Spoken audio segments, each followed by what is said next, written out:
Tila matinding pagbaha ang naranasan ng maraming lugar sa bansa dahil sa magdamag na buhos ng ulan. Yan ang ulat ni Rodel Madridano. Sa FB post ni JC and Jem, ipinakita niya ang kalye ng Daang Bakal na halos wala nang makadaang sasakyan dahil sa mataas na tubig baha. Matindi din ang pagbaha sa barangay Burgos, Montalban, Rizal. Umapaw kasi ang ilog malapit sa lugar. Lagpas dibdib naman na baha ang naging dahilan sa pagtirik ng bus na ito sa gilid ng Malinta Highway. Sa isang lugar naman sa Alabang, ganito ang mga eksenang nabidyohan. Nalubog din ang isang kotse sa tubig. Sa FB post namang ito ni Choi Gascon, ipinakita niya ang baha sa kanilang lugar.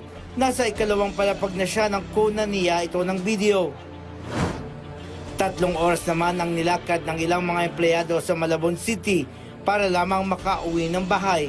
Wala kasing bumabiyaheng sasakyan sa taas ng tubig baha. Sa Pasong Tamo, Quezon City, kinailangan ng gumamit ng lubid para makatawid sa lugar na ito. Matindi kasi ang ragasan ng tubig sa kanilang lugar. Rodel Madridano para sa Pambansang TV sa Bagong Pilipinas.